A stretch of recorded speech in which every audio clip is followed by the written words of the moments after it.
graves e prematuridade extrema e tal. Então, o que a gente queria era usar mesmo a experiência que vocês têm aí no HC já há bastante tempo, a gente tem um fluxo do serviço do regional, que inclusive a Sogomate disponibilizou para todos os médicos do estado, mas a gente dá uma requintada nele e fortalecer, até para a gente poder passar ele bem estruturado para o pessoal, para os intensivistas. Hoje está participando aqui o pessoal da Secretaria de Saúde, a gente abriu para multidisciplinar, né? A Hilda está aí, todo o pessoal da SESC, que você já conhece, tem bastante gente do interior também, tem residente, então a gente está aí com uma plateia bem heterogênea, mas sabendo que esse ia ser o objetivo. Eu tinha combinado com a Jéssica, que é a nossa R1, passar rapidamente 3 casos, mas para a gente introduzir e para o pessoal do interior ver a nossa realidade, a realidade da gravidade que as pacientes COVID ficam, né, e com desfechos diferentes, e para a gente poder iniciar a sua fala. Pode ser? Pode sim. Vamos lá. Então, vamos lá, Jéssica. Eu vou liberar para compartilhar a tela também. Tá. Pronto. Tá bom, obrigada.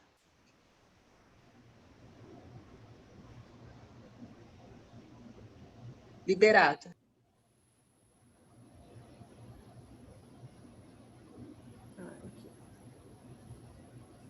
Bom, o meu nome é Jéssica Silvestre, sou R1 de Ginecologia e Obstetrícia no Hospital Regional de Mato Grosso do Sul. E hoje eu vim falar um pouquinho sobre os casos clínicos que a gente teve no regional, e eu vou introduzir um pouquinho esses 3 casos com uma pesquisa que eu e a outra residente, Jéssica, também Frizelli, estamos fazendo no serviço para posteriormente publicar esses dados do Covid no nosso serviço. Bom, então os casos no regional, num período desde março até agora, dezembro, então foram um total de 61 casos, com 39 casos positivos, 18 casos negativos, 2 não foram realizados testes devido a outras circunstâncias, um ainda está aguardando o teste rápido, o teste PCR, e temos uma paciente que não autorizou a coleta de PCR. Então, foi no total de 65% das pacientes positivas, 30% negativo, 3% então não foram realizados e 2% não realizou a coleta. Bom, na repercussão da gestação também, então, das pacientes positivas, 62% então foram resolvido o parto através de cesárea. Na maioria das vezes foi a indicação materna, devido à insuficiência respiratória da paciente. Tivemos 28 partos, né? 24 foram cesáreas, 4 foram partos normais e 28% das pacientes confirmadas positivas ainda estão gestantes. A gente não precisou interromper a gestação. Bom, então o primeiro caso clínico é a paciente AAL, 30 anos, gesta 3 para uma cesárea anterior a 7 anos e um aborto em 2019. A idade gestacional da paciente, quando foi admitida, foi de 26 semanas e 5 dias, pelo ultrassom de 16 semanas, obesa com IMC no início do pré-natal a 42,5. Foi admitida dia 14 de junho de 2020. No boletim de atendimento do dia 14/6, a paciente vem encaminhada da Cândido Mariano, relatando que há 6 dias do dia 14, tinha evolução de febre, mialgia há 2 dias, iniciando dispneia e tosse seca esporádica, além da audinofagia. Negou coriza, otalgia, congestão nasal, diarreia, queixas urinárias, sangramento vaginal, corrimento e outras queixas relacionadas à gestação. Segundo ela, não tinha comorbidades, estava em uso contínuo de medicações, não tinha alergias, negava vícios e fazia o acompanhamento em pré-natal de baixo risco. Até então, não tinha intercorrências na gestação.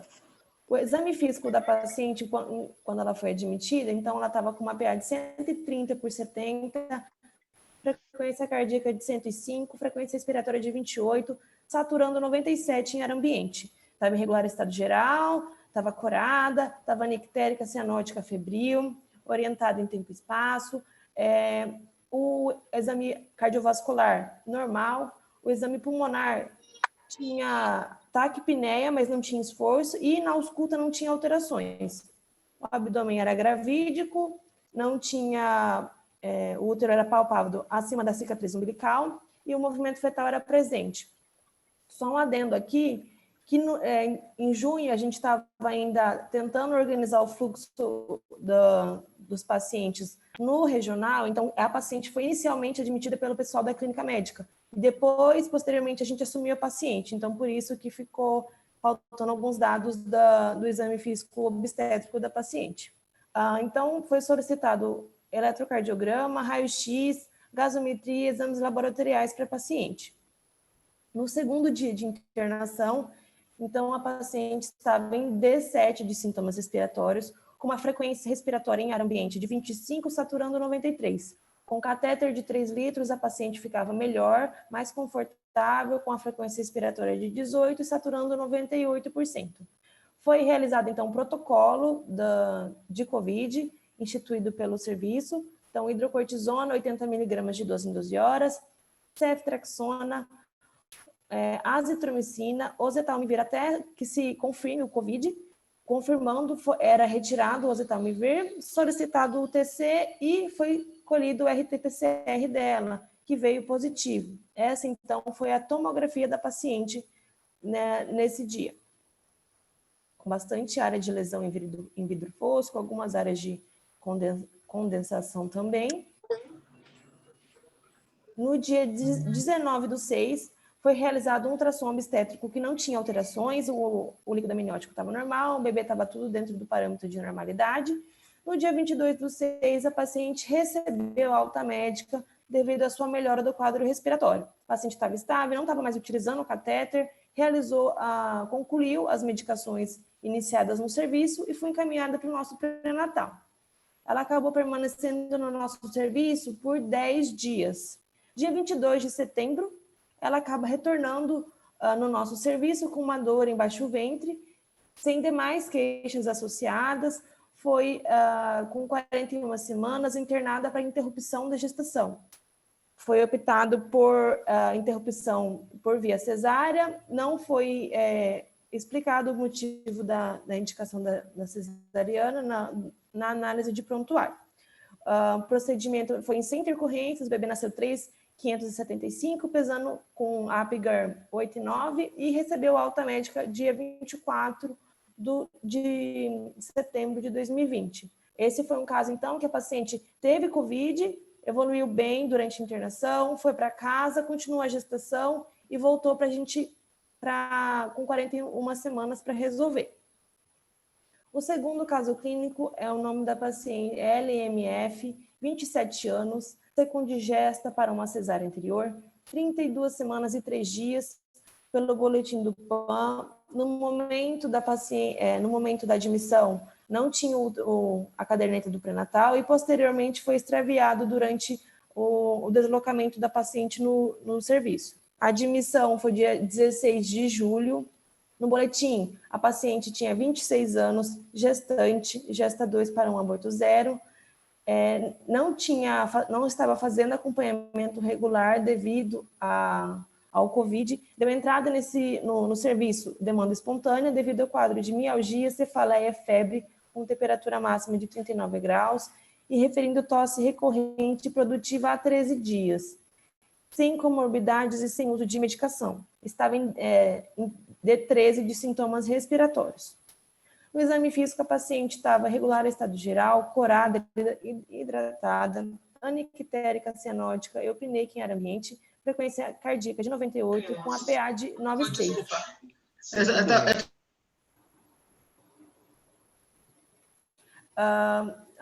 Aparelho pulmonar. Então, há uma saturação de 95% e frequência respiratória de 12, abdômen gravídico, tem edemas e panturrilhas livres. Foi realizado o teste rápido para o COVID neste dia, sendo negativo. Foi iniciado azitromicina e clavulin, dexametasona para paciente, foi solicitar exames laboratoriais e de imagem. Novamente, quem admitiu essa paciente nesse período foi o pessoal da clínica médica e depois a gente foi solicitado para assumir a paciente. Então, no dia 16 de julho, a paciente no período noturno deu uma piorada, então começou a ficar com dispneia aos esforços, porém ela mantinha uma boa saturação, ainda não viram necessidade de entrar com suporte de oxigênio. No dia 17/7 foi realizada uma TC com laudo de mais de 50% de acometimento em vidro fosco, foram aí que solicitaram parecer da GO. Então essa é a TC da paciente realizada. Vocês podem ver que tem bastante área de lesão, bastante mesmo. Algumas áreas também de condensação, além de áreas de vidro fosco. No terceiro dia de internação, a paciente começou a utilizar oxigenoterapia para conforto respiratório e ficando sem taquipneia. No quarto dia, a paciente começou a ficar dispneica e saturando 97 em catéter, mas acabando na descrição do prontuário não tendo o volume de oxigênio ofertado. Em quinto dia de internação hospitalar, a paciente apresenta uso de catéter a 3 litros por minuto, frequência respiratória de 18, saturando 96 e sendo realizada a maturação pulmonar fetal. No sexto dia de internação, às 6h43 da manhã, ela estava em D18 de sintomas respiratórios. Foi solicitado o parecer, a avaliação do plantonista hospitalar, que descreveu que a paciente estava em taquipneia, em máscara não reinalante a 15 litros por minuto, saturando 94, que deveria ser realizada uma nova observação, uma reavaliação da paciente. 1 hora depois, às 11h10, a paciente estava com uma frequência respiratória de 40, saturando 94% em ar ambiente, a 15 litros por minuto e desaturando a movimentação em leito, com Glasgow 15 e frequência cardíaca de 153, sendo então solicitado vaga de CTI para a paciente. Foi admitida então no CTI dia 21/7, no sexto dia de internação, com 33 semanas e 2 dias e D20 de sintomas respiratórios. Foi então no CTI realizado um novo teste rápido que veio positivo e coletado o PCR, COVID. Ainda ela estava mantendo em máscara não reinalante 12 litros por minuto, frequência respiratória de 40 e saturando 100%. No sétimo dia de internação, no segundo dia de CTI, a paciente evoluiu com insuficiência respiratória e foi entubada às 10 horas da manhã, sendo necessário iniciar nora após a intubação. Foi realizada a vigilância clínica e sendo solicitado um ultrassom obstétrico para avaliação fetal. No 8º dia de internação e no 3º dia de CTI, a paciente ainda permanecia com noradrenalina, mas sem mudanças, tanto no padrão ventilatório, quanto no demais exame físico da paciente. No 9º dia de internação, no 4º dia de CTI, foi escalonado o antibiótico para meropenem, devido à alteração laboratorial importante que a paciente teve, com leucocitose e desvio à esquerda. Estava estável hemodinamicamente, apesar do uso de droga vasoativa, sedada com propofol, midazolam e fentanil, realizado ultrassom à beira do leito, que evidenciou calcificações difusas em placenta, sem outras alterações. Foi realizada cardiotocografia, apresentando pouca variabilidade, tem episódio de taquicardia, bradicardia e desacelerações. Nesse ultrassom do dia 22/7, então era feto único, córmico, placenta fúndica, grau 2, com maior evolução de 57, a UCA no percentil 45, o peso no percentil 46 e 57, de acordo com o sexo do bebê, a umbilical no percentil 37, a ACM no percentil 25 e a relação cérebro-placentária no P34. Então, tudo dentro do padrão de normalidade. No 10º dia de internação da paciente, no 5º dia de CTI, paciente estava com dedímero maior que 3.000, que na época ainda a gente estava instituindo a parte se a gente utilizava ou não dedímero para gestantes. A paciente estava no CTI, conversado com o pessoal, com a equipe plantonista no dia, eles comunicaram à GO que iria iniciar a anticoagulação plena. Então, decidindo que a paciente se encontrava no melhor dia desde a internação no CTI, foi optado pela interrupção da gestação, com 33 semanas. Antes do procedimento cirúrgico, a paciente estava com nora de 10 ml, e depois do procedimento cirúrgico, foi a nora com 5 ml hora. No 11º dia de internação e no 6º dia de CTI, foi reduzida a noradrenalina, iniciado o teico, devido, então, a nova leucocitose e novo desvio esquerdo da paciente. Segundo a orientação da CCH, foi orientado a iniciar teico. No 12º dia de internação e 7º dia de CTI, paciente, ela começou a ficar instável novamente no início da manhã, utilizando nora de 40 ml. No período noturno, foi conseguido reduzir essa nora para 4 ml. No 10º dia de internação e no 9º dia de CTI, paciente evoluiu bem e foi estubado. Ela apresentava parâmetros respiratórios para estubação. No 17º dia de internação, foi encaminhada para a enfermaria, mantendo uma saturação de 90% em ar ambiente e necessitando de oxigênio 2 litros por minuto para manter uma saturação de 98%, melhorando gradativamente e na alta hospitalar, sem necessidade de uso de catéter nasal, e não apresentava esforço respiratório e nem dessaturação ao esforço. Então, ela ficou 20 dias internada com a gente e ficou 3 dias na enfermaria, sendo desses 20 dias, 9 dias dentro do CTI. E foi para casa. Recebeu alta hospitalar e mãe e bebê estavam bem. O terceiro caso, então, é MPM, 37 anos, gesta 4 para 0, aborto 3, tinha 3 abortos prévios no primeiro trimestre, sem investigação prévia, gemelar nessa gestação, 28 semanas e 6 dias, pela ultrassom de 14 semanas, deu de sintoma era no dia 7 de novembro, e o RT-PCR veio positivo dia 13 do 11. Paciente veio admitida, procurou serviço dia 15 do 11, referindo dispneia desde o dia 7, associada a febre, dor no corpo, diarreia e cefaleia com piora progressiva, negando anosmia e outras queixas. Em D8 de sintoma, foi iniciado, então, o protocolo ceftriaxona, a gente não tinha mais, a azitromicina foi escalonada, mudada a medicação para claritromicina, foi realizado dexametasona e clexane para paciente. Exame físico, paciente estava em regular estado geral, a cianótica nictérica corada, desidratada, não tinha edema e o paciente estava utilizando oxigenoterapia, 2 litros por minuto. PA estava 11,8, frequência respiratória de 33, frequência cardíaca de 98, saturando 97 em 3 litros de oxigênio. Aparelho respiratório, tinha presença de sibilos em bases e crepitação em terço inferior em ambos os pulmões, ausculta cardíaca sem alterações, BCF presente nos dois, ausência de dinâmica uterina, altura de 33 e pulsos em membros inferiores, pulsos presentes, palpáveis e sem empastamento. Foi realizado 2 gasometrias, uma gasometria com pH de 7,36, PO2 de 33, bicarbonato de 18, lactato de 1,8. No base excess de menos 6,1. Na gasometria já às 8h15, paciente apresentando um pH de 7,4, PCO2 de 32, PO2 de 108, com sódio de 134 e potássio de 4. Glicemia 147, lactato 0,8, saturando 98% na gasometria. No segundo dia de internação, o paciente apresentou piora do esforço respiratório, com dificuldade para falar, respirando em máscara não inalante a 3 litros por minuto, saturando 97, sem queixas obstétricas. O paciente, então, ainda permanecia com a mesma alteração da ausculta pulmonar, permanecia com a frequência respiratória de 34, em máscara saturando 97 e 13 litros por minuto. BCF esquerdo 189 e a direita 168.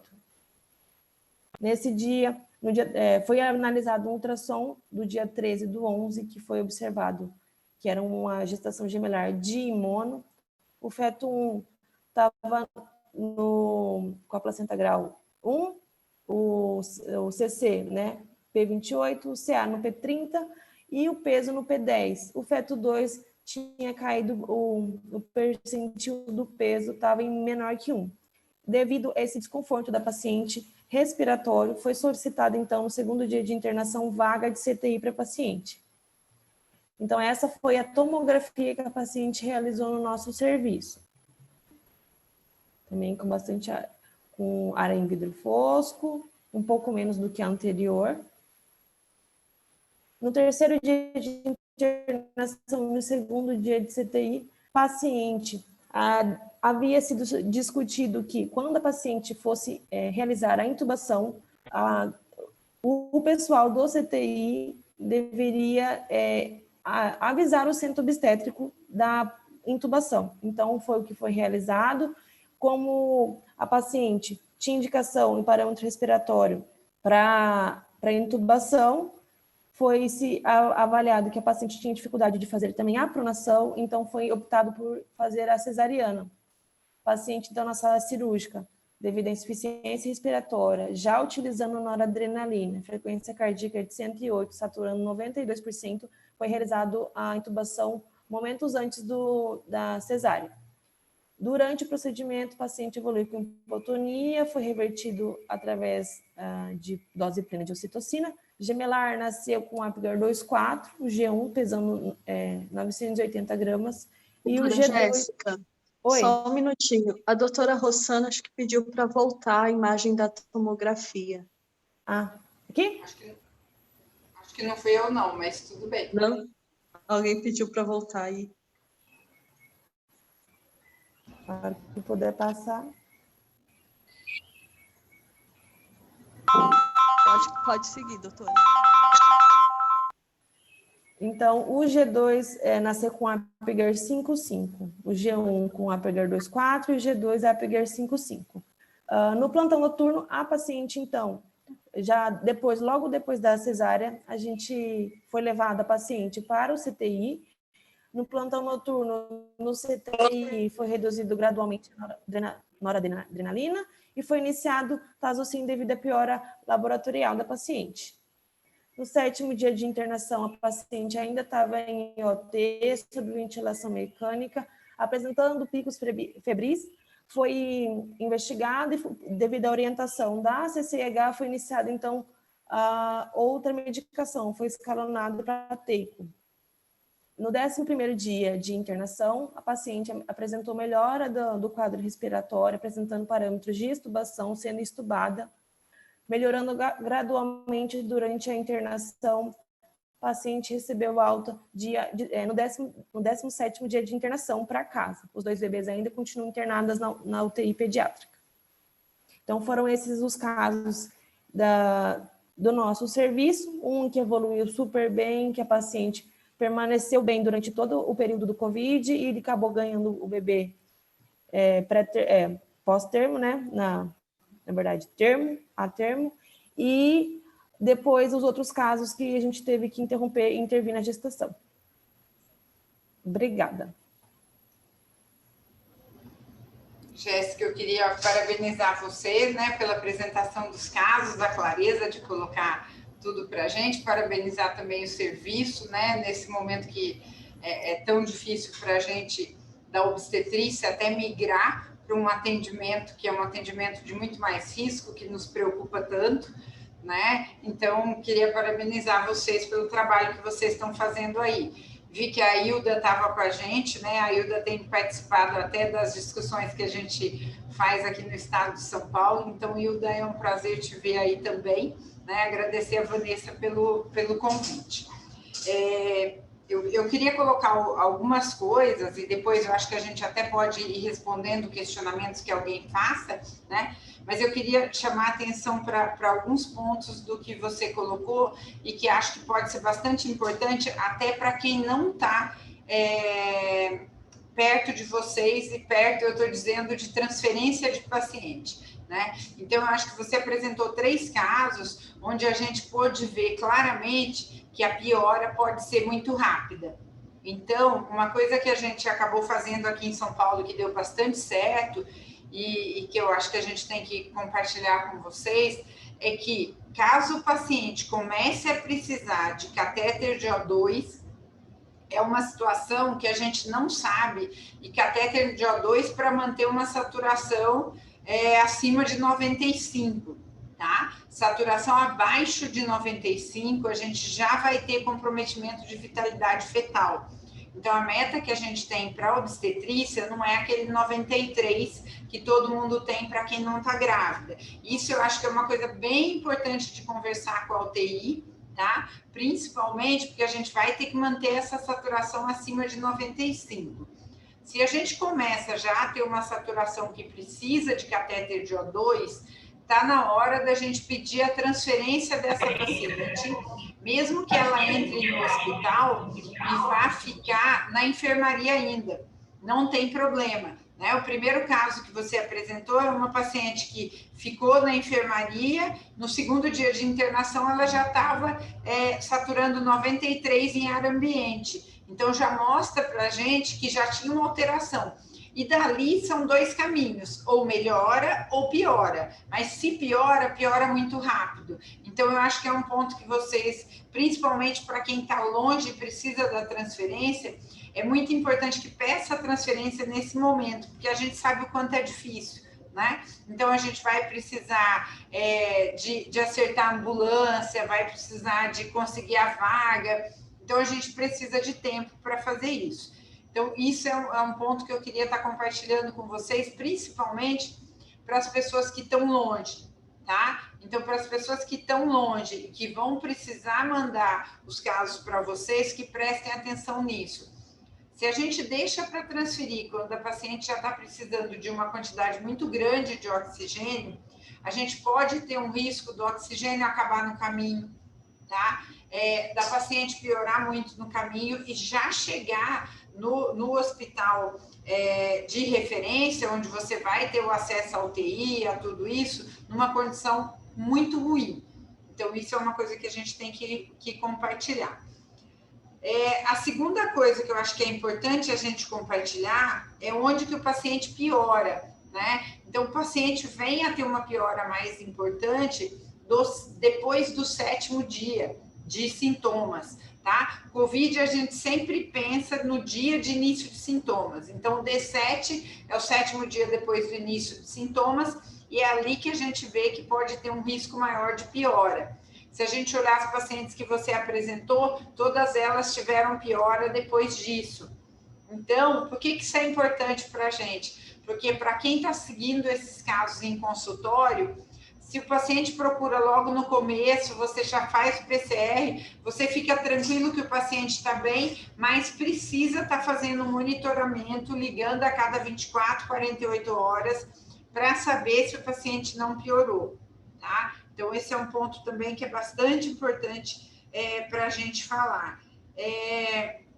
Outro ponto importante também é que mesmo olhando a tomo do caso 2, que é mais feia do que a do caso 3, né? Se a gente olhasse e fala, nossa, essa está muito mais feia que a outra, isso não faz com que tenha caminhos diferentes, né? Pode precisar de intubação do mesmo jeito. Então, acho que isso é um ponto importante, porque a gente tende, assim, ó, falando sinceramente para todo mundo que é obstetra, a gente quer que dê certo. Então, a gente tem uma tendência a minimizar. Então, a gente olha e fala assim, ah, não, mas não tem nem 50%. Não, isso não quer dizer nada. A gente tem que olhar muito pelo sintoma, tá? Então, acho que isso é um ponto importante para a gente colocar também. Uma outra coisa que eu acho interessante ter determinado no serviço é em qual momento que se pede a vaga de UTI, tá? Pelo que eu entendi, a paciente que interna e que não, mesmo se ela estiver no catéter ou na máscara reinalante, ela vai estar na clínica médica ou ela vai estar na obstetrícia?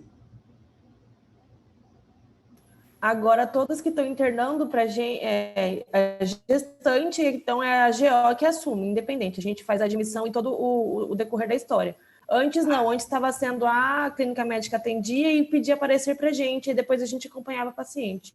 Aí mudou isso, a gente conversou. Isso era outra coisa que eu ia dizer para vocês, porque assim, uma coisa que faz muita diferença né, é que na entrada a paciente, mesmo que a paciente chegue grave, se ela chegar numa situação em que você que está mais leve, a gente pode só a obstetrícia olhar. Se ela chegar muito grave, ela tem que ser olhada pelas duas equipes simultaneamente, tá? Então é na porta que vai olhar a clínica médica e a GO junto. Não dá para olhar separado e não dá só para ser a clínica, porque a clínica não vai olhar para o feto, tá? Então isso daí não dá certo, tem que ser junto. Eu acho que o maior aprendizado desse momento de Covid é que a gente tem que trabalhar em equipe multidisciplinar.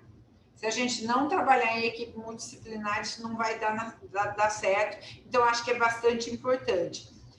Aqui a gente chegou a ficar com várias pacientes com máscara não reinalante, até máscara de Venturi na enfermaria, mas lembrar que, assim, o ideal é que se ela estiver precisando mais do que 6 litros de catéter, né, no catéter com mais de 6 litros por minuto, essa paciente já deve progredir para máscara não reinalante ou para Venturi, e nesse momento, aqui para a gente já solicita UTI. Tá? Se não tiver vaga de UTI, ela fica com a gente na enfermaria, não tem problema nenhum. Mas a gente já dá o primeiro start é quando ela precisa de mais que 6 litros. E lembrar que mais que 6 litros é trocar para máscara. Não adianta a gente ficar mantendo. A cardiotocografia, eu achei bastante interessante o que a gente vê a variabilidade muito diminuída mesmo, por conta da sedação. Então, acho que é importante a gente compartilhar com todo mundo que essa variabilidade diminuída não é o que vai dar pânico na gente, tudo. A gente vai procurar outras alterações quando a gente vê essa diminuição de variabilidade. E outro ponto importante também para quem está atendendo a paciente na ponta, antes de encaminhar para a gente, e que você salientou bastante nos casos, a gente tem bastante paciente que faz taquipneia, mesmo com saturação boa. Então, por exemplo, você colocou para a gente aqui paciente com frequência respiratória bem acima de 30, a gente chega a ter paciente com 40 de frequência respiratória, mas você olha a saturação e ela ainda está boa. Isso é muito importante para a gente falar para quem está na ponta também, porque a gente tem que contar a frequência respiratória, e eu brinco assim, ó, é contar com relógio. Tá? A gente tem que medir a frequência respiratória mesmo, porque gestante, às vezes, com frequência respiratória acima de 24, você põe a saturação ali, tá boa, e você não presta atenção. E essa paciente é a paciente que vai complicar depois, tá? Então, acho que esses pontos é bastante importante a gente estar conversando sobre esses pontos e estar compartilhando isso com vocês também, tá? Eu queria mostrar para vocês algumas coisinhas que eu tenho aqui. Será que você... Não sei se eu estou liberada. Estou liberada. Para compartilhar, eu não vou compartilhar muita coisa, tá? Não sei se vocês estão vendo... Vocês estão vendo a tela? Sim, doutor, perfeito. Deixa eu só passar aqui para a apresentação. Tá. Então, uma coisa que eu queria mostrar para vocês, então aqui, né, frequência respiratória alta, a gente vê a saturação aqui baixa. Queria falar para vocês uma coisa que é o seguinte, nessas situações, muitas vezes, só baixar aqui, a gente tem que tomar bastante cuidado com o oligoâmnio, tá? Isso a gente tem que discutir com o pessoal que está na UTI, porque na UTI existe uma tendência a deixar todo mundo que está na UTI com balanço hídrico negativo. E a paciente já vai perder muito em relação à sua hidratação pela frequência respiratória elevada, pelo cansaço e perda de água pela respiração. Se a gente deixar balanço hídrico muito negativo, aumenta a chance de oligoâmnio. Então, isso é uma coisa importante para a gente conversar na UTI. E o que, que a gente fazia aqui? Então, se o líquido amniótico está tudo normal, a gente pessoal da UTI ficava mais livre para deixar o balanço hídrico mais negativo. Mas se a gente via que o líquido estava começando a diminuir, a gente conversava e tentava deixar o balanço hídrico zerado ou até um pouquinho positivo, tá? Então, acho que esse é um ponto importante para a gente falar. Outra coisa que eu queria compartilhar com vocês é em relação à pronação de paciente, tá? A gente chegou a usar aqui uma maca para pronação para algumas pacientes, a gente usou essa maca de pronação, tá?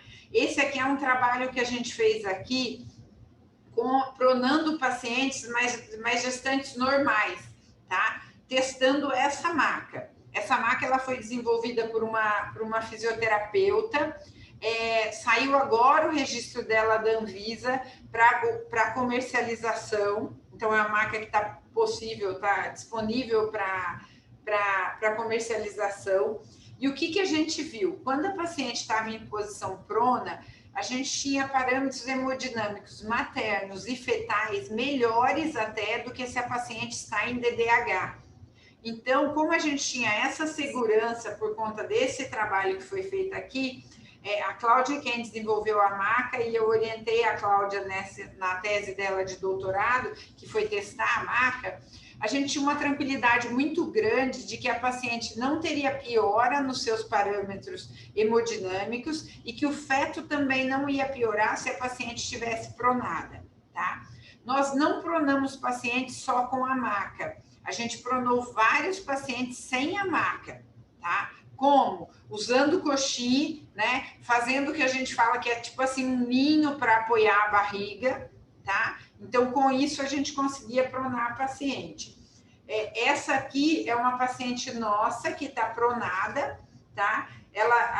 Essa paciente, ela pronou com 30 semanas de gravidez, tá? Então, como é que a gente fazia para pronar a paciente? A gente, sempre que vai pronar, avaliação completa da vitalidade fetal, prona a paciente, desprona e avalia a vitalidade fetal de novo, tá? Para algumas pacientes, a gente conseguia aqui na lateral ainda ter um registro de cardiotocografia. E para algumas a gente fez, tá? Mas para a grande maioria, a gente simplesmente pronava, né? Eu brinco que a gente vê a gravidade do quadro clínico pelo número de bombas de infusão que a gente tem aqui na lateral, né? Então, é uma paciente com obesidade importante. Essa paciente tinha 150 quilos, tá? E a gente pronou a paciente. Essa daqui está pronada na maca da Cláudia, mas tem as outras que a gente pronou sem estar. O que a gente fazia antes de vitalidade? Cardiotoco, líquida amniótica e avaliava o Doppler para descartar a insuficiência placentária, mas lembrar que insuficiência placentária a gente só teve por outras causas, tá? Covid, a gente não teve o Covid levando a insuficiência placentária. A gente teve insuficiência placentária, assim, uma paciente cardiopata que também teve Covid, alterou Doppler, tá? Mas a maioria altera líquido amniótico. E aí, o que a gente colocava? Se o líquido amniótico ILA tivesse menor do que 5, ou então, se a gente tivesse uma situação que a gente tinha alteração de vitalidade, aí a gente indicava a resolução e não a pronação. Mas se o líquido amniótico fosse maior que 5, e se tivesse tudo bem em cardiotocografia, plantão e Doppler, a gente ia para a pronação. Por quê? Tem alguns trabalhos na literatura que mostram que fazer um procedimento cirúrgico em alguém que está no quadro agudo de Covid pode aumentar a morbimortalidade em até 40%. Então, por conta disso, a nossa opção passou a ser entubar a paciente, pronar a paciente e não fazer a resolução da gestação. Com isso, a gente acabou fazendo resoluções da gestação. Isso eu vou dizer para vocês que foi do meio de maio para frente, tá? Abril e maio a gente fazia exatamente toda vez que piorou a insuficiência respiratória ou se tinha que entubar, a gente fazia a resolução da gestação. E aí a gente foi vendo que se a gente pronasse a paciente, a gente conseguia fazer o parto dela, mesmo que tivesse que indicar por oligoamnion, por alguma outra situação, ela já estava numa situação de resolução do quadro de COVID. Então, com isso, você conseguia que ela tivesse menos tempo entubada, uma recuperação muito mais rápida. E aí a gente passou, então, a partir desse ponto, a fazer essa situação. E aí lembrar que aqui está escrito aqui embaixo, né? Deixa eu só ver se eu consigo tirar isso daqui. Está me atrapalhando isso daqui. Mas, vou voltar aqui para sair do modo apresentação. Eu queria que vocês... Aqui a gente escreve assim, ó. Se o líquido menor que 5 não pronar, indicar a resolução ou considerar risco de óbito fetal pelo benefício materno, tá? Então, existiam situações que mesmo que tivesse ruim, o quadro clínico materno estava tão ruim que a gente pode optar pela possibilidade de óbito fetal, tá? Não tivemos óbito fetal nas pessoas que a gente pronou. Por que a gente não teve? Porque a pronação melhora a hemodinâmica materna e melhora a hemodinâmica fetal. Algumas pessoas tiveram dúvida da UTI se ao pronar a paciente você não aumentava a pressão intraabdominal e com isso a gente poderia ter uma complicação pior. O pessoal da UTI chegou a mensurar a pressão intraabdominal para poder ter a segurança e a gente viu que não aumenta. Então, sim, é seguro estar pronando essa paciente, tá? Quando a gente fala que se a paciente está em DDH, o aumento do volume uterino piora muito a respiração. Mas se ela está pronada, a gente tira o efeito da gestação, tá? Então, por isso que a gente vai para a opção de pronar essa paciente. Então, o momento do parto, indicação materna ou fetal, mas muitas vezes é muito mais a indicação fetal, tá? E aí, local do parto também a gente começou a discutir, né? Se a gente faria o parto no centro obstétrico ou na UTI. Nós fizemos 6 partos na UTI, tá? E sempre, o que a gente leva em consideração, né? Se o transporte da paciente piora as condições clínicas maternas ou fetais, tá? Então, se você tem uma paciente que está muito instável, que está num catéter de alto fluxo, a gente usou bastante catéter de alto fluxo aqui, e a gente vai transferir a paciente, às vezes ela vai ter uma instabilidade muito grande, vai cair saturação, você vai tirar o feto numa situação muito pior, a mãe vai ficar pior, então nessa situação a gente fez parto na UTI, tá? Só que a gente sempre que ia intubar alguém que estava na UTI e que a gente ia fazer a intubação na própria UTI, a gente lembrava que nessas situações ela pode ter. Tem paciente que intuba e que a saturação cai demais e demora demais para subir, né? E se demorar demais para subir, você pode ter que fazer um parto na UTI, tá? Então a gente sempre deixava tudo montado, a gente fez um kit cesárea UTI, tá? Então quando alguém avisava vai intubar tudo, já estava tudo pronto e a gente levava para lá. Queria dividir com vocês aqui uma paciente, né, que a gente fez avaliação e a gente mantém a cardiotoco durante a intubação. Então, você vê aqui, ela tinha uma cardiotoco que já tinha uma linha de base mais elevada, em torno de 170. Por quê? Porque a saturação já estava ruim. Ela já estava ruim, então estava aqui com 88, foi para ser intubada, tá? Essa paciente aqui, durante a intubação, essa saturação foi caindo, chegou a cair até 47, frequência cardíaca fetal caiu para 60, e essa paciente, o que chamou muita atenção para a gente, tá? Durante a intubação é normal, a saturação cai para 70, mas ela recupera. Essa paciente aqui caiu para 47 e a gente espera lá 1 minuto. Quanto está a saturação? 47. Mais 1 minuto. Quanto está a saturação? 47. Então, ela não está tendo recuperação. Se ela não estava tendo recuperação, nessa situação a gente fez o parto e o Apgar foi 2, 5 e 9. Tá? Então, só lembrar que toda vez que a gente vai para a intubação, tem que estar preparado para essa possibilidade de ter que fazer o parto. Então, isso eu acho que é uma coisa que a gente tem que pensar, tá? essa é uma paciente que, o que acontece? Ela, na verdade, até aqui, ela não tinha diagnóstico nenhum de alteração cardíaca, mas ela fez uma alteração cardíaca por hipoxemia. Então, é uma paciente que, depois do parto aqui, que é uma dúvida também que o pessoal tem, né? Depois do parto, o que você faz? A gente terminou o parto, ela recuperava a saturação, mas não passava de 70%, 80%. Aí o pessoal da UTI perguntou, podemos pronar? A gente falou, pode. Então, nós pronamos essa paciente imediatamente após a cesárea, tá? Então, é uma coisa que se você tiver que fazer, você prona também a paciente. E 4 horas depois da cesárea, essa paciente, como não tinha melhora, ela foi para ECMO, tá? É uma paciente que acabou falecendo por conta da complicação cardíaca, tá? E a hipótese que a gente tem é que ela teve uma baixa de oxigenação importante na parte de coronária. Daqui a pouco tempo a gente vai ter a autópsia dela, porque foi feita a autópsia minimamente invasiva. Como é que a gente tem isso? Então, foi feito guiado por ultrassom, foi coletado fragmento de todos os órgãos e nós vamos ter a resposta disso na próxima semana, tá? Mas então, lembrar que mesmo a paciente, ela estava aqui com 88, que foi para intubação. Pode ter uma situação ruim no momento da intubação, sim, tá?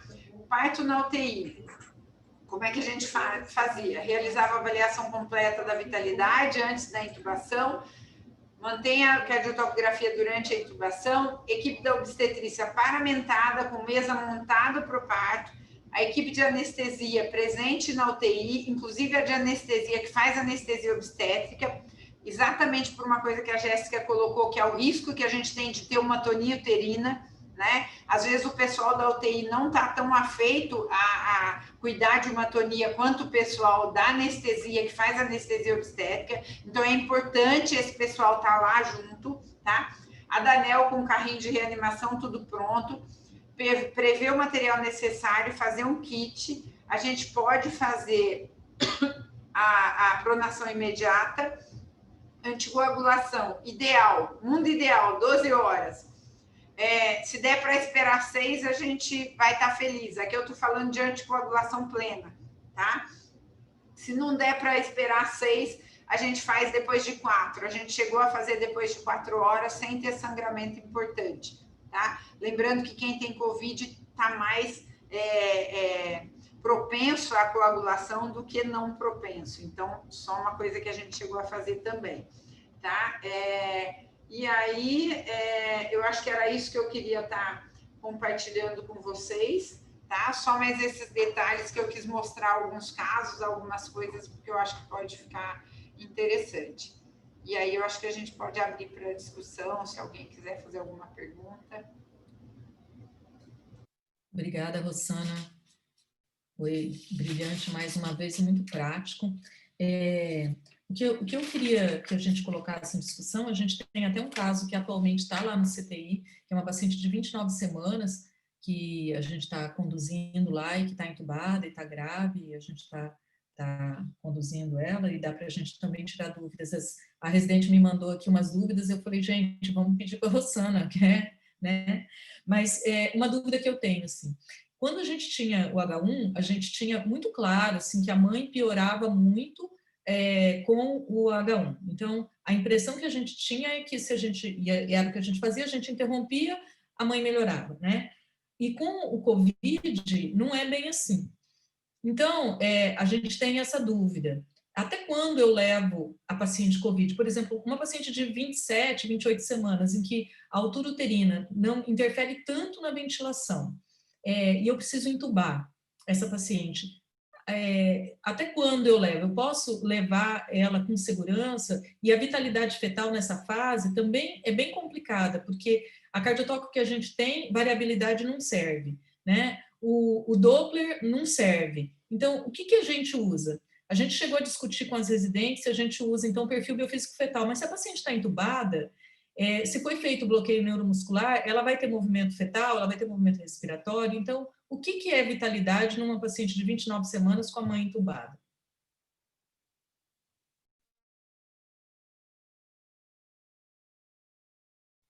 O som ainda tá sem som.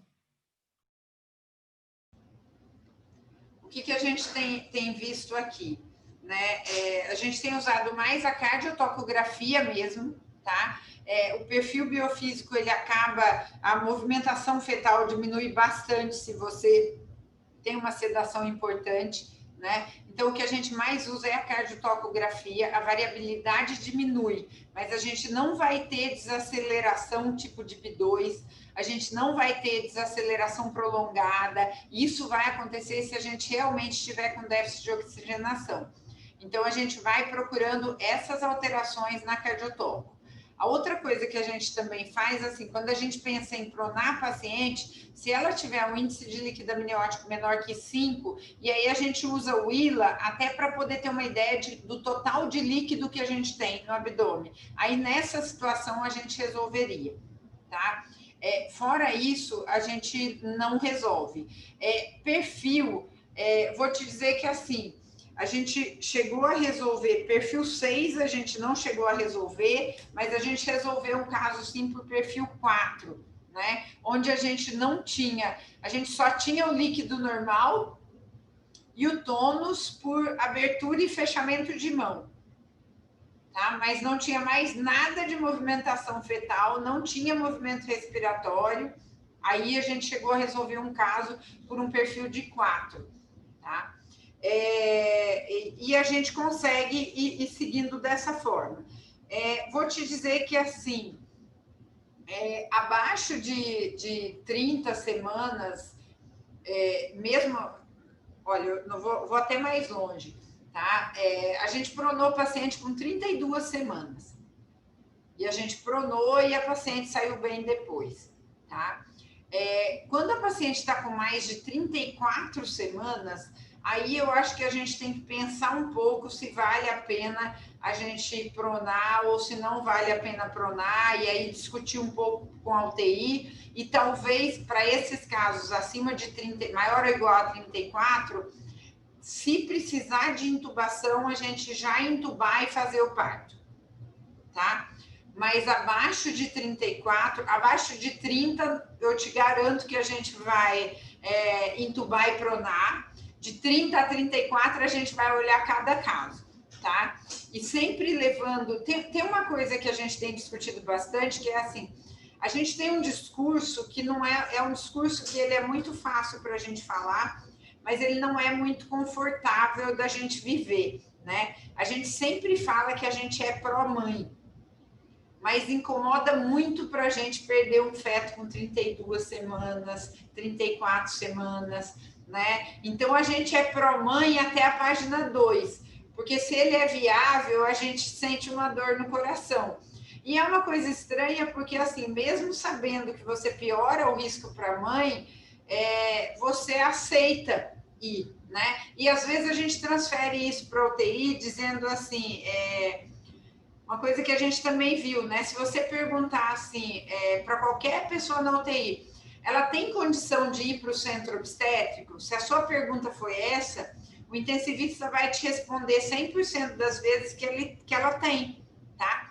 Porque, na verdade, a resposta dele vai ser se ele acha que ela vai morrer de ser transferida do centro, da unidade de terapia intensiva para o centro obstétrico. E ela não vai morrer, mas ela pode ter uma piora, e essa piora pode até comprometer a parte fetal, né? Então, eu acho que por isso que a gente, não sei se vocês prestaram atenção na hora que eu coloquei aqui, a nossa pergunta é, você acha que vai piorar, tem risco dela ter uma queda importante da saturação durante o transporte? Né? Então, essa é a pergunta que a gente tem que fazer. E essa é uma pergunta que é diferente. Vou dizer para vocês que aquele caso que eu mostrei para vocês, que a saturação na intubação caiu para 40 e pouco, a ideia inicial era intubar a paciente, tá? E levá-la depois da intubação para o centro obstétrico. Porque ali a indicação foi fetal. A gente indicou porque tinha um oligoâmino importante e já tinha uma taquicardia fetal, né? E a ideia do pessoal da UTI foi, não, a gente intuba ela aqui e leva para lá. Primeiro, para você intubar, estabilizar, para depois levar para o centro obstétrico, vai um tempo grande ali de umas 2, 3 horas, tá? E nós viramos e falamos, não, tudo bem, então nós vamos entubar, mas nós vamos montar para cesárea aqui. E aí o pessoal falou, não, não precisa, não sei o que. Eu falei, não, nós vamos montar para cesárea aqui. Se não for preciso, não tem problema nenhum. A gente pega, contamina o material, todo mundo se troca e vamos fazer no centro obstétrico, né? E se a gente não tivesse com tudo pronto, provavelmente a gente teria perdido essa criança. Então, é lembrar que isso é uma coisa que é possível sim, tá? Então, acho que a gente tem que estar sempre de olho nessa situação. Com 29 semanas, essa paciente que está no UTI de vocês está entubada já? Não? Está entubada? Tá entubada já. Está entubada já? Ela entubou faz quanto tempo? Cadê a Jaque? A Jaque que está com o caso dela, ela é 26 semanas, né? Ela entubou na quinta-feira. No domingo. Tá. Domingo? Domingo. E ela tem quantas semanas? Tem 26 semanas Tá. e 5 dias. Entubou sábado, Entubou sábado. Tá. Eu acho que a pergunta que a gente tem que fazer é assim, vamos dizer, a UTI quer que a gente resolva, tá? Por que a UTI sempre quer que a gente resolva e a gente tem que entender por que eles querem, tá? Primeiro porque, assim, isso é a diferença do H1N1, né? Inicialmente, o que a gente aprende é que toda vez que você tem alguém que está na UTI e que é gestante, se você faz o parto, você diminui volume abdominal e com isso você melhora o padrão respiratório. E esse era o conceito que a gente tinha antes de estar vivendo o Covid, tá? Nunca se pronou tanta gente quanto se pronou no Covid. Isso eu não estou falando de grávida, eu estou falando de não grávida. Nossa. Tá? Não se pronava tanta gente quanto se pronou no Covid. E o que se percebeu no Covid? Que ao pronar, você tem uma melhora muito grande do padrão respiratório. Então, o que a gente tem que perguntar para o pessoal da UTI é assim, se essa paciente não estivesse grávida, vocês têm parâmetros para pronar a paciente? Tá? Se tem parâmetro para pronar a paciente, a gente faz a vitalidade antes e vocês pronam. E a gente vai fazer a vitalidade depois. E quanto tempo ela vai ficar pronada? 16 horas, que é o tempo que eles deixam pronada. É igualzinho que a gente prona, tá? Para não gestante. E aí, eu queria falar para vocês assim, ó. Se a dor que a gente tem de perder um feto que é viável é enorme, para quem está na UTI é insuportável, tá? Pro intensivista. A gente acha que não, mas para eles é insuportável. Então, a gente tem que puxar a responsabilidade para a gente, tá? E a gente tem que saber uma outra coisa que é assim, com 26 semanas, gente, a probabilidade dessa criança nascer e depois ficar bem, sem sequela, isso também é muito pequena, né? Porque a gente fala muito de sobreviver, mas a gente não olha a sequela. Então, a gente tem que pensar nessa possibilidade de sequela também, né? E aí é assim, se a resposta eu quero que vocês resolvam, porque isso vai melhorar o padrão respiratório, a gente tem que virar e falar, então prona. Porque a hora que você prona, você transforma ela em não gestante. Tá? Porque vamos lembrar, né? O que acontece? Você tira todo o abdômen e você libera o pulmão para que ele possa inflar. Então, é isso que a gente consegue. Tá? Acho que o caso mais emblemático nosso, a gente pronou uma gestante com gemelar. Tá? A gente teve uma gemelar que a gente pronou e tudo, e que foi tudo bem com ela, tá tudo bem. Nossos, foi uma gemelar de 29 semanas também, né, Jéssica? Que ela até apresentou, e que a gente acabou interrompendo justamente porque ela tinha um volume abdominal bem grande, e a gente ainda não pronou nenhuma gestante aqui no regional, no CTI, né, meninas? Acho que ainda a gente não teve, a gente ainda não conseguiu vencer essa barreira, até porque agora é que está começando a aumentar as gestantes, para a gente começar a incorporar o pronar gestante. Uma das gestantes que a gente pronou aqui,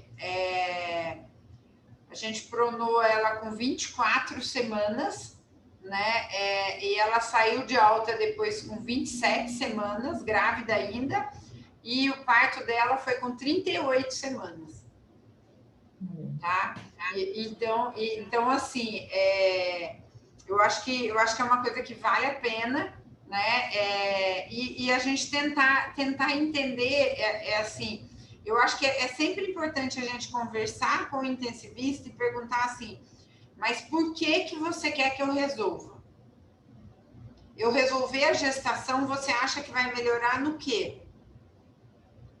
Tá? Então a gente tem que estar sempre pensando nisso, né? Outra coisa também que eu acho que a gente tem que pensar, uma das gestantes aqui acabou, teve um momento também, né, que ia entrar com anticoagulação plena para ela, né? Se a gente tiver que entrar com anticoagulação plena, o que a gente tem colocado para o pessoal da UTI é para nessas situações eles entrarem com heparina em bomba e não entrar com a enoxaparina, tá? Porque se precisar suspender, em pouco tempo a gente consegue reverter o efeito, tá? E a gente consegue, então, com isso, e tem até antídoto, né? A gente consegue reverter o efeito da heparina. Então, a única coisa que a gente coloca é assim, se é uma situação que a gente acha que a gente pode ter que ir para o parto, ao invés de entrar com a enoxaparina, usar a heparina normal em bomba. Tá? Que isso também ajuda para a gente. Tá? E me fala uma coisa, o papel do Doppler nessas pacientes. Existe um papel bem definido, porque, por exemplo, a gente teve aquela paciente que eu comentei com você, que foi a óbito, o feto, era uma paciente DEG. Então, era uma paciente DEG com proteinúria alterada. Então, assim, era um bebê restrito e a mãe fez Covid e a gente acredita que ele morreu por restrição e não pelo Covid. Mais uma vez que a gente resolveu o parto depois que o feto tinha ido a óbito, 2 dias depois, ela melhorou também expressivamente, mas ela tinha a patologia, doença hipertensiva, que estava também piorando o quadro dela. O Doppler, numa paciente que só tem Covid e não tem patologia associada, não tem DEG, não tem diabetes, ele serve ou eu posso deixar o Doppler de lado e fazer só cardiotópico? Vanessa, a gente teve aqui 300 pacientes internadas com suspeita, 150 vieram positivas para Covid, tá? Dessas 150, 70 foram internadas em UTI, né? Então dá para ter uma noção assim da gravidade dos casos. De todos esses casos, a gente teve um caso que teve Doppler alterado e era uma paciente que tinha uma valvulopatia super importante, ela tinha uma fração de ejeção de 20 e ela estava na lista de transplante. Então, para mim, o Doppler no COVID não serve para nada, tá? Porque nós tivemos uma paciente, na verdade, ela é parecida com essa tua da DHG grave, né? É uma paciente que teve alteração de Doppler porque, na verdade, ela já tinha um motivo para isso, que era a cardiopatia materna. Então, o que eu acho que a gente tem que olhar é assim, essa paciente que tem uma doença hipertensiva específica da gravidez, que tem uma pré-eclâmpsia, para essa a gente faz o Doppler, porque está na rotina do Doppler para pré-eclâmpsia. E se ele estiver alterado, a gente vai tomar as condutas pensando em Doppler para pré-eclâmpsia, tá? Mas para quem não tem um motivo para ter o Doppler alterado, não precisa nem fazer, não vai adiantar em nada. Perfeito. Gente, se alguém quiser fazer alguma pergunta, levanta a mão aí, porque eu tenho fila de pergunta para ela, tá? Então, fala lá, Jaque. Doutora, falando dessa paciente Luma, que está com 26 semanas e 5 dias, ela teve uma piora da função renal dela, de ontem para hoje, e também a bilirrubina direta dela está aumentando. O maior bolsão dela também diminuiu de ontem para hoje, de 48 foi para 33. Perfil biofísico dela está dentro dos parâmetros, não tem restrição. E a nossa preocupação é essa piora da função renal e da bilirrubina dela. Se a gente tem que tomar alguma conduta diante disso. A gente teve algumas pacientes com piora importante da função renal, tá? E algumas que foram, inclusive, para diálise, tá? E aí, assim, dialisa do mesmo jeito, tá? Não muda nada na resolução da gestação. Para a gente continua seguindo do mesmo jeito. Se tiver que ir para diálise, vai para diálise.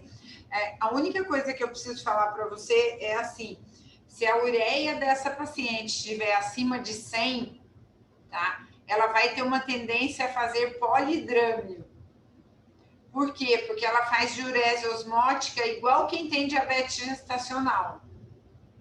Então, é a única coisa que a gente precisa estar de olho, tá? E geralmente, gestante, a gente passa a fazer diálise quando ela tem uma ureia acima de 100, que é um valor um pouco baixo para quem não está grávida, tá? Então, a única coisa é isso.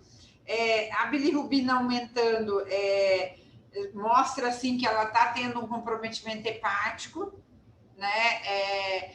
Mas, sim, é um caso grave, mas, por exemplo, se ela teve uma piora, uma coisa que eu acho que as pessoas têm uma ideia, e que essa ideia não é verdadeira, né? Ela é verdadeira para uma pré-eclâmpsia. Então, vamos pensar assim: se eu tenho uma pré-eclâmpsia, eu resolvo a gestação, eu melhoro as condições da mãe, porque o tratamento para pré-eclâmpsia é resolver. Agora, se eu tenho um comprometimento renal ou hepático pelo COVID, eu resolver a gestação não vai melhorar a mãe, tá? Pode até piorar. Vamos pensar, uma coisa que a gente banaliza um pouco é assim, não sei se a gente tem na consciência nossa, quando a gente faz uma cesárea, que em uma cesárea se perde 1000 ml de sangue, tá? Então, você vai perder, em qualquer uma, você vai perder 1000 ml de sangue para alguém que já está em diálise,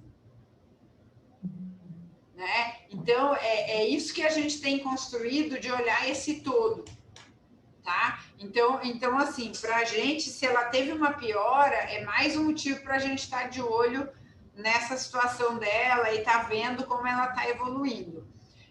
Para dividir com vocês, desses casos que eu falei, a gente teve 2 óbitos fetais, tá? Um óbito fetal foi com uma paciente com 22 semanas, e o outro óbito fetal foi de uma paciente que foi com 26 semanas, tá? Essas 2 pacientes que a gente teve o óbito fetal, no dia seguinte elas desenvolveram TEP, tá? Então, a gente acha que pode ter feito alguma coisa que deu uma trombose para o feto, e aí depois ela desenvolveu um TEP também. Fora isso, a gente não teve óbito fetal. Tá? Então, só ficar atenta a essas situações, e mesmo essas que tiveram óbito fetal, a gente tinha exame com menos de 12 horas antes, Vanessa. Nesse momento, a gente fazia o Doppler e Doppler tudo normal. Tá? Então, a nossa impressão é que foi um evento agudo. Então, doutora, essa nossa paciente, ela também é uma suspeita DEG, ainda não conseguimos confirmar. Daí a gente não sabe se essa piora é por conta da DEG dela ou por conta do COVID, porque ela está tendo picos pressóricos que teve um aumento ontem de 153 por 64.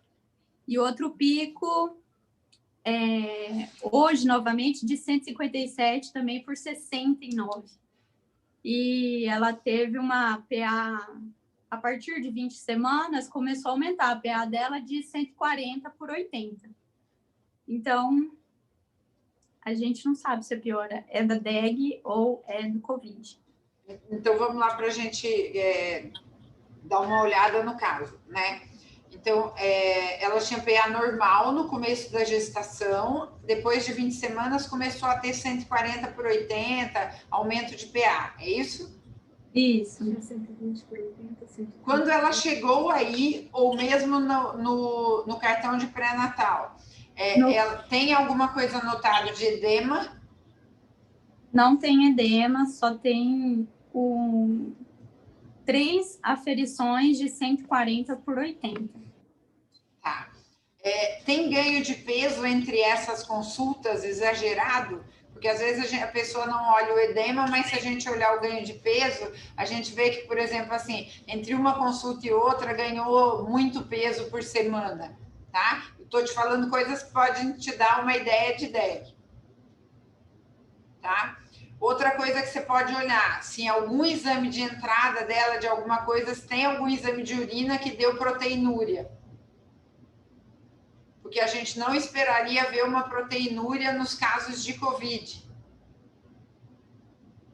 Tá? Então, acho que são coisas que a gente pode ir cercando para a gente pensar se ela está tendo uma DEG ou não. De uma forma muito estranha, o Covid dá umas alterações pressóricas até em quem não está grávida, tá? Então, dá umas hipertensões meio bravas. Então, Aí fica difícil. Fica difícil. Por isso que eu acho que assim, eu acho que vocês vão ter que procurar o antes, tá? Ver se no antes tem alguma coisa mostrando. Por exemplo, se você tiver algum exame de urina dela de entrada, e aí acho que para os próximos, se chegar alguém que você tem uma suspeita que possa ser uma pré-eclâmpsia, já faz uma proteinúria na entrada, pode ser proteinúria de fita, pode ser proteinúria de urina 1, tá? Só para você poder cercar ali, porque se piorar a PA, você sabe para que caminho está indo. Bilirrubina dela que aumentou bilirrubina direta ou indireta? Direta. De 0,2 foi para 0,9. 0,2 para 0,9, né? A outra coisa que a gente tem que pensar é assim, tem mais alguma coisa para você pensar que ela pudesse estar indo para uma HELP síndrome? Aumento de TGO, TGP, também não vai ser fácil, porque isso também aumenta no Covid, tá? Mas vamos lá. Não tá evoluindo com plaquetopenia. Não tem Ácido plaquetopenia. úrico também diminuiu. Então, ácido úrico diminuir, especialmente se ela está indo para uma alteração de função renal, né? Também faz a gente... Porque quando altera a função renal, o ácido úrico pode até subir. Então, você está falando coisas que estão falando contra o fato da gente ter... de ter uma HELP síndrome, né? Porque a gente teria que estar pensando numa HELP síndrome. Então, eu acho que isso também são coisas que vão mostrando para a gente, né? Que provavelmente isso não está relacionado a essa parte, tá? Então, o que você vai ter que fazer? Você vai ter que olhar esses exames de DEG talvez uma vez por dia, tá? Procurar DHL aumentando, que é sinal de hemólise, né? Procurar também então DHL, TGO, TGP, ver se tem plaquetopenia, tá? São as coisas que a gente tem que estar olhando para a gente poder ter uma ideia de como ela tá, tá? E lembrar que, assim, quando a gente tem hemólise, a gente vai ter mais bilirrubina indireta aumentando. E não a direta, né? Se eu tenho bilirrubina direta aumentando, provavelmente lesão hepática e provavelmente lesão hepática de Covid. Tá?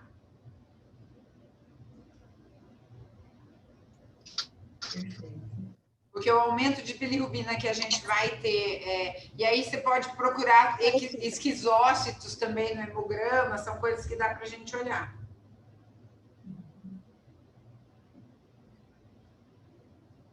Sana, olha, só uma perguntinha, porque também a gente já está com 1 hora e pouquinho, já está na hora da gente encerrar. Me fala uma coisa, em relação ao corticoide, até a gente já tem isso estabelecido no nosso serviço, mas como tem bastante gente de fora, quando a gente entra a paciente COVID, por exemplo, 29 semanas, 30 semanas, porque acima de 34, eu acho que fica bem mais tranquilo, né? Ou muito prematuro, enfim. A gente faz o corticoide, porque a gente entra com corticoide do protocolo COVID. Aí a gente muda para Dexa para amadurecer o pulmão fetal. Só se a gente está planejando interromper, ou a gente faz em todo mundo. Não, internou, como eu posso interromper, eu já faço a Dexa para maturação e depois eu volto para o corticoide inicial, metilprednisolona ou outro. Como é que vocês fazem aí? A gente faz a Dexa quando a gente acha que aumentou a chance de ter que interromper, tá? Então, não é só quando eu decidi, porque muitas vezes, se você deixar para o momento que você decidiu, pode não dar tempo, tá? Mas por exemplo, assim, é uma paciente que você já viu que já foi para uma máscara não inalante, foi para um Venturi e que tem uma idade gestacional ali, então, para essa, você já vai dar o corticoide para ela, tá? E faz o sulfato para neuroproteção igual qualquer outro prematuro. Se você tiver tempo, você faz o sulfato, porque aí o sulfato vai depender de você ter tempo. Muitas vezes você não vai ter tempo de planejar para fazer, né? O que a gente faz é assim, eu acho que não dá para a gente esperar o sulfato para resolver, tá? Então, nem o corticoide, porque o que acontece? Como se a gente pensar bem, a gente está esticando bem a corda, né? Porque a gente vai resolver na situação que a gente tiver alteração de cardiotocografia, que a gente tiver alteração mais grave, tá? Então, nessas alterações, você não tem tempo para fazer. Então, assim, se der para fazer o sulfato, acho que poderia fazer. Vou te dizer que a gente não fez em nenhum caso. Tá? O corticoide a gente tinha uma preocupação maior, mas o sulfato, e aí o sulfato tem que discutir muito com a equipe da UTI, porque o sulfato é um bloqueador neuromuscular, né? Então, se você fizer sulfato para quem tem insuficiência respiratória, você pode piorar mais ainda a insuficiência respiratória, tá? Então, por conta disso, vamos pensar assim, quem já está precisando por que a gente acabou não fazendo? Se a gente pensar, a maioria dos casos que a gente resolve já vão estar com uma insuficiência respiratória. Se eu der o sulfato na dose que a gente dá para neuroproteção, e que é bem semelhante ao que a gente dá para eclâmpsia, eu corro o risco de ter uma piora da função respiratória. Então, aí, por conta disso, a gente acabou não dando para nenhum, tá? Mas o corticoide, sim, a gente deu Dexa, mas para não ficar mudando tanto, né? Porque senão você entra com a betametasona, depois você vai para a Dexa. Então, para não fazer muita bagunça, a gente deu a Dexa e depois eles continuaram com Dexa 6 miligramas por dia, por 10 dias, né? Que é o que estava prescrito aqui para quem era para a situação do Covid mesmo. Perfeito. Mais alguém, gente? Alguma dúvida? Para a gente poder já... Vanessa, uma coisa legal que a gente fez com o pessoal de Ribeirão, né? E aí, assim, mas tem que ver com o pessoal da UTI daí também. A gente chegou a fazer uma discussão que eu apresentei e uma outra pessoa da UTI daqui também apresentou, um intensivista, né? Que aí a gente conseguiu discutir alguns parâmetros, algumas coisas que são mais focados para a UTI. Então, qualquer coisa que vocês precisarem, vocês falam e eu fico à disposição de vocês. Ah, que bom. Ah, sim. Deixa eu ver aqui só... Oi, Vanessa, eu tenho uma pergunta. Gravando o celular do César.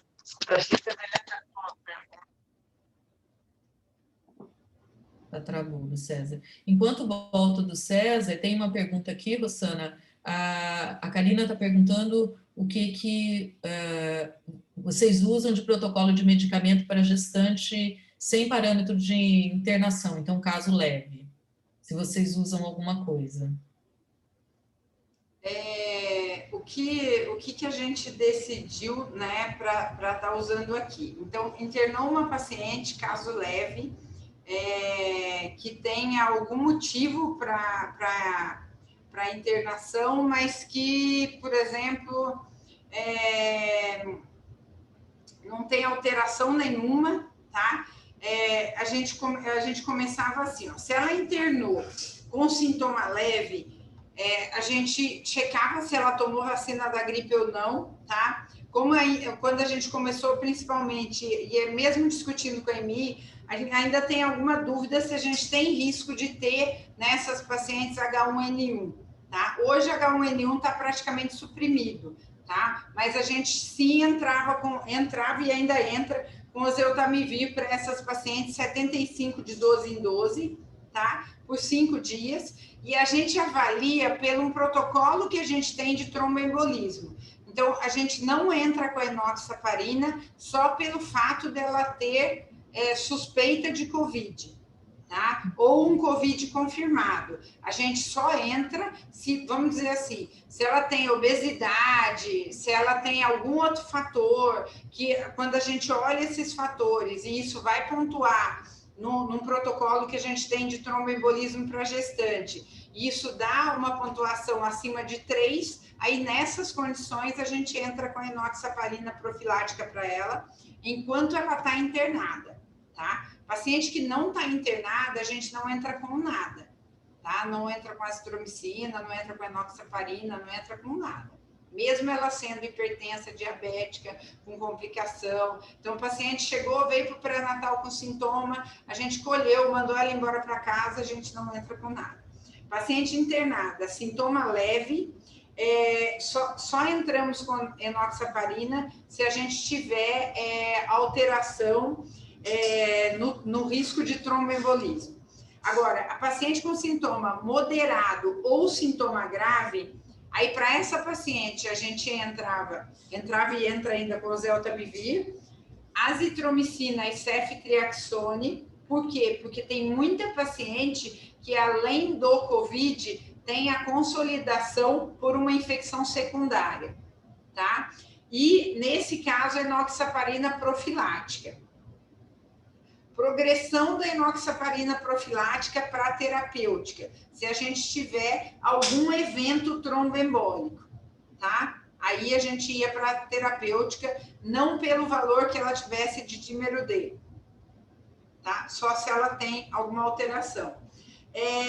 Azitromicina e ceftriaxone, a gente discutiu bastante com o grupo da MI aqui, e na verdade a gente tinha duas opções, tá? Lembrar que a gente está falando de quadro moderado ou grave. Moderado significa que precisa de oxigênio, tá? Para esses casos, você tem duas opções. Você pode entrar com o ceftriaxone e a azitromicina e depois, se não tiver consolidação na tomografia, suspender, tá? Ou esperar a imagem da tomo e só entrar se tiver imagem de consolidação. Como houve um momento aqui em que a gente tinha muito caso e uma fila grande para tomo, nós decidimos entrar e suspender se não tivesse consolidação, tá? Mas as duas condutas estão corretas, depende do tempo que você vai demorar para ter o resultado da tomo. César, pode fazer a pergunta. Assim, a paciente grande obesa está vindo do interior há 6 dias tomando hidrocortisona, 100 miligramas dia, ela já chega no 6º dia para a gente. Vai para maturação, 28 semanas, o Fred. Concomitante a Dexa e a hidrocortisona, ou a gente troca uma pela outra?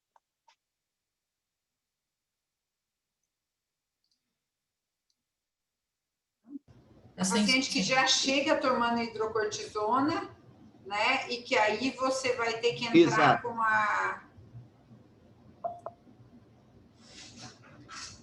Poxa, eu vou te dizer que eu não tive nenhum caso assim. né, que já chegou tomando. Remédio. Estão 6 dias só de aula. Olha, eu vou dizer para você que, assim, aqui não se usou hidrocortisona, tá? Aqui, o que mais se usou foi a Dexa e, em alguns casos, usaram a metilprednisolona, tá? Nesses casos, nos casos que usavam metilprednisolona, a gente trocou pela Dexa, tá? Trocou, fez a dose de maturação e, depois disso, o pessoal da UTI continuou com a dexametasona. Tá? Isso que já aconteceu aqui com a gente também. Perfeito. Deixa eu ver só se tem mais alguma dúvida, Rossana. Perfeito. Tá ótimo. Mais alguma, gente, para a gente liberar a doutora Rossana, que já deu 1h30. A gente não pode assustar a freguesia, né, Rossana? A gente, na primeira vez, a gente tem que ir devagar, não abusar muito. Mas eu acho que está ótimo, Rossana. Na verdade, o nosso protocolo está mais ou menos assim. Eu acho que falta, talvez, uma maturidade nossa de conversar com o CTI e ter essa maturidade, porque a impressão que eu tenho é que o CTI ele quer se ver livre da gestante e ficar com a puérpera, porque a puérpera ele está acostumado, né? Então ele faz o que ele quiser, ele dá a droga que ele quiser, e enquanto ele está com a gestante, ele tem que ficar o tempo todo dividindo, e isso para ele é muito difícil, ele está acostumado a ter as rédeas da paciente grave na mão. E então, por isso que eu acho que é um aprendizado que vocês já tiveram antes, que a gente está tendo aqui agora, que é realmente dividir a conduta com o intensivista. Eu acho que essa discussão vai ser muito rica.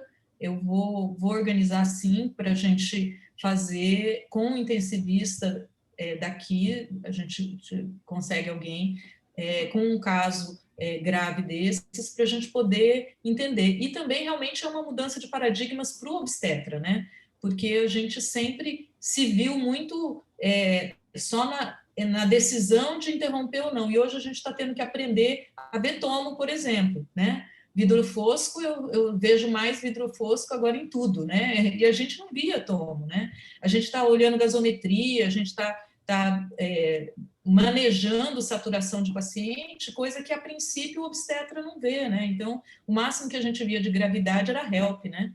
E cujo tratamento é interromper a gestação e entregar para o intensivista, né? Então, eu acho que a gente está tendo realmente esse aprendizado e acho que todo mundo está crescendo com isso. Bom, queria te agradecer mais uma vez, Rossana, a sua disponibilidade, agradecer a todo mundo que assistiu. A gente gravou essa aula com a anuência da Rossana e nós vamos disponibilizar isso no site para todo mundo. A gente tem o nosso protocolo do Covid, que a gente sempre está fazendo um ou outro ajuste, eu acho que isso é muito importante, e está disponível para todos, e todo mundo disponível. A Rossana é uma pessoa extremamente disponível para discutir caso, viu, gente? Eu direto discuto caso aí pelo WhatsApp com ela, e ela é uma pessoa, uma professora e uma pessoa sábia na sua essência mesmo, que ela divide mesmo conhecimento com humildade muito grande, então eu sou muito grata a você por isso, Rossana. Obrigada, é um prazer enorme, né? A gente, nessa loucura, a gente consegue se aproximar, né? E o que une a gente é que todo mundo... uma vez eu fui na UTI, agora nessa situação de Covid, né? E o intensivista falou uma coisa para mim que me marcou muito e que eu acho que vê bem claro quem a gente é como obstetra, né? Ele chegou e disse, talvez a gente tenha dificuldade de se entender porque a gente briga contra a doença e vocês brigam por elas, né? Então, a gente está preocupado em como vai sair, se vai ter depressão pós-parto, se tem outro filho em casa, né? Então, sim, a gente é muito diferente, mas eu acho que é isso que nos une, é isso que nos move, né? Como obstetra, então eu fico muito feliz de estar aqui com vocês e dizer para vocês assim, essa situação com a UTI tem que ser construída, tá? Mesmo a gente já tendo bastante caso grave e tudo, nós nunca tivemos que estar tão próximos e e tão presentes dentro da UTI quanto agora. Então, incomoda, sim, a nossa presença e o intensivista não lida bem com o óbito fetal, tá? Eu acho que talvez ele lide melhor com o óbito de um paciente dele do que com o óbito fetal, porque isso não está na rotina dele. Então, a gente precisa... Então, eles têm uma angústia enorme de que morra também, e a gente vai ter que ir aprendendo junto aí. Tá bom, gente? Mas vocês estão fazendo um trabalho incrível aí, e eu fico muito feliz de poder estar aqui com vocês hoje. Obrigada, Rosana, mais uma vez. Obrigada a todos. Eu vou encerrar, então, e fica aí o convite e o desafio para a gente fazer essa discussão com o intensivista, se Deus quiser. Tá joia, gente. Tchau, tchau, boa tarde. Tchau, Obrigada, tchau. boa Tchau, tarde. tchau. Parabéns, viu, Jéssica? Foi ótimo. Tchau. Obrigada. Tchau, tchau, doutora. Tchau.